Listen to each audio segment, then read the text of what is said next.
ዝግጅቱ ተጠናቋል። ከእንግዲህ በወረራ ስር ሆነን የሚቆጠር ቀን መኖር የለበትም። ብዙ ላብ፣ ትንሽ መስዋዕትነት፣ አጭር ጊዜ ግን ብዙ ድል የዘመቻው መሪ ሐሳብ። እያንዳንዱ የሰራዊታችን አካላትና አባላት ግዳጃቸውን በሚገባ አውቀዋል። ስለ ሀገራቸው ክብር ሊፋለሙ አረንጓዴ ቢጫ ቀይ ባንዲራቸውን ይዘው ጉዟቸውን ቀጥለዋል። ኢትዮጵያ ዛሬም ልጆቿ ይዘምራሉ። የጀግኖች አደራ ቃሉ ሊተረጎም ዘመኑም በወርቃማ ታሪክ አሸብርቆ የድል ሰንደቅ ሊውለበለብ ዋዜማው በውብ ግርማ አሸብርቋል። ጠላት አሁንም በምሽጉ ላይ ከምዕራብ ሽላሎ ጫፍ እስከ ሰሜን አይጋ ድረስ ተዘርግቷል። የዚህ ምሽግ ርዝመት በወፍ በረር ሲለካ ወደ 310 ኪሎ ሜትር ይጠጋል።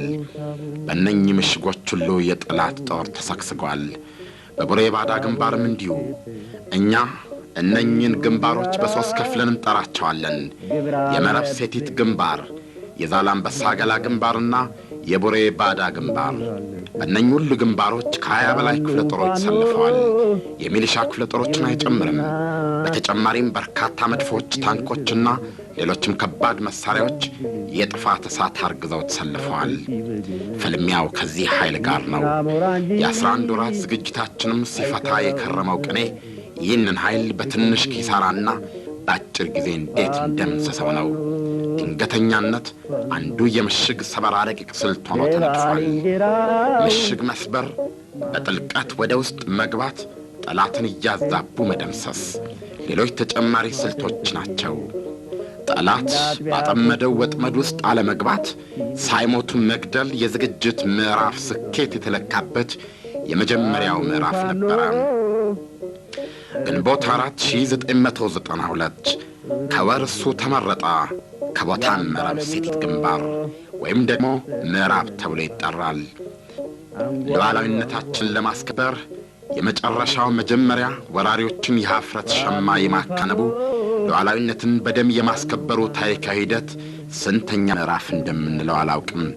ታምር ሊባል የሚችለው የጀግኖች ውሎ ግን ለማየት በቃን። የዘመቻ ፀሐይ ግባት ማግስት ጠላት በእነዚህ ተራሮች ላይ ተሰግስጎ ምሽጉን አጠናክሯል። በሰባት ክፍለ ጦሮች የተደራጀ እግረኛ፣ አንድ ሜካናይዝድ ክፍለ ጦር፣ 3 ልዩ ልዩ ሻለቃዎች። በሰባቱ እግረኛ ክፍለ ጦሮች በእያንዳንዳቸው 6000 ወታደር የሚኖር ሲሆን ስሌቱ ወደ 42000 ይጠጋል። በልዩ ልዩ ሻለቃዎች ውስጥ መሐንዲሶችና ቃኞች ተካተዋል። በተጨማሪም በዕድሜ ትንሽ ያሉ ኤርትራውያን የተሰባሰቡባቸው የሚባሉ 2 የሚሊሻ ብርጌዶች አሉ። የመደበኛው ጦር አካል ናቸው። እነሱም ምሽግ ይዘው ተቀምጠዋል። ይህ ብቻ አይደለም። ያልታደለችው ኤርትራ ለጠመንጃ የተፈጠሩት ልጆቿ በቀበሮ ጉድጓድ ተቀብረው ባህር ተሻግረው በሰው ሀገር ከሚንከራተቱት ኤርትራውያን እየተለመነ በሚመጣው ገንዘብ የተሸመቱት ከባድ መሳሪያዎችም ከዚሁ የመረብ ሴቲት ግንባር ተሰልፈዋል። አሰላለፉን ተመለከተም የኤርትራ ወታደራዊ አመራሮች ብዙ ተጨንቀዋል። ጄኔራሎቻቸው ተሰባስበው መክረዋል። በቃ ጭንቅላታቸው ማሰብ የሚችለውን ያላቀዋል። 2/3 በምሽግ 1/3 በሪዘርቭ ብለው መደበዋል። ከዚያ በኋላ ደግሞ አንዶች ገብረ ማርያም ገብረአብ ብለው የሚያሽፉበት የቢቢሲ ጋዜጠኛ አሌክስ ላስ ተከተለ። ስካይላይን ትሬንች ብሎ ምሽጉን አወደሰው። እንደኔ ትርጉም የሰማይ አድማስ ምሽግ ማለት ነው። እዚህ ውስጥ እሳት አለ፣ ማንም ወደዚያ ቢጠጋ ብለው ሌሎቹም አከሉበት። ኢሳይያሳውያን በዚህና በራሳቸው ቃላት ሰከሩ። ሳባባላቸው ጥልቀት ራሳቸውን አወድሰው ራሳቸውን አሞግሰው በሰላም ላይ ማመጽ አጠናክረው ቀጠሉበት። ሉዓላዊነታችንን ለማስከበር አናመነታም። መንገዱ ግን ቢቻል በሰላም ካልተቻለ በኃይል የኢፌዴሪ ፓርላማ የወሰነው ገና በጠዋቱ ነበር። የመጀመሪያው አማራጭ በጡንቻቸው የሚያስቡት የሻዕቢያ መሪዎች ሳይነጋለት እንዲመሽበት እንዳደረጉት የኢፌዴሪ ውጭ ጉዳይ ሚኒስትር አቶ ስዩም መስፍን ባልጀርስ መልስ ገለጡ። የቀረው አማራጭ ሁለተኛ ነው። የሚገባቸውም እሱ ነው። ጀግናው ሰራዊታችን ደግሞ እነሱን በሚገባቸው ቋንቋ ለማነጋገር እነሱ በመረጡት ሜዳ ለመደራጀት ችግር አልነበረበትም። እናም መስራት የሚገባውን የሥራ መስራት ቀጠለ። ግንቦት 4 1992 አጋጣሚ ወይንስ የታሰበበት አላውቅም። ታሪክ ግን ተገጣጠመ። ሀገራችን በወረራ ስር ድፍን 2 ዓመት መቅጠራ መታሰብ ነበረበትና ኢትዮጵያውያኖች በምሬት አሰቡት። ከማለዳው 11 ሰዓት የመድፍ ላንቃ ተከፍቶ አጓራ። የታንኮች ሰንሰለት ያፏጨ የሰማይ አድማስ የሚል ቅጽል ወደ አተረፈው ምሽግ መንደርደር ጀመረ። መትረየስ ማስካካት፣ ክላሽንኮቭ እሳት መትፋት ጀመሩ። ሀገራችን በወራሪዎች ተደፍራ 3 ሻማ እንድትለኩስ ፈጽሞ እንደማይፈቅዱ ፍጹም ቁርጠኛነታቸውን የገለጹበት፣ ሰርተው ማሳየት የሚችሉን በቃላት ለመደራደር ጊዜያቸውን አላጠፉም። የሰማይ አድማስ ከሆነም ሊገመስ እሳት ከሆነም ራሱን በቶሊከስ ሊገባዋልና በከባድ ፍጥነት ወደፊት ገሰገሱ።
አሳልፈን ብያለሁ።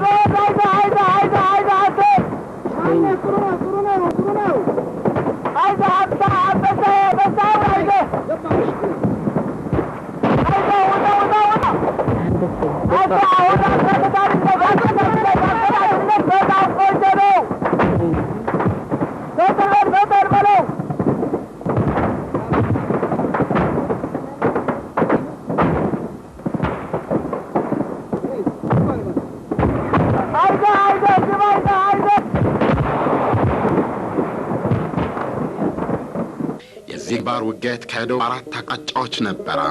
አንድ ኃይል በግራ ሌላኛው በቀኝ ሁለቱ ኃይሎች ደግሞ በመሃል። ጀግኖቹ አመራሮቻችን የኢየሱስ ስልት ነበር። ጠላት በከፍተኛ የተኩስ ኃይል አስሮና በፈንጂ አጥሮ የያዛቸው ቦታዎች የመጀመሪያው የማጥቂያ ኢላማዎች አሉንም። ከዚያ በፊት መስራት ያለበት ስራ አለ። የግራ ክንፍ ኃይል ግስጋሴውን ቀጥሏል።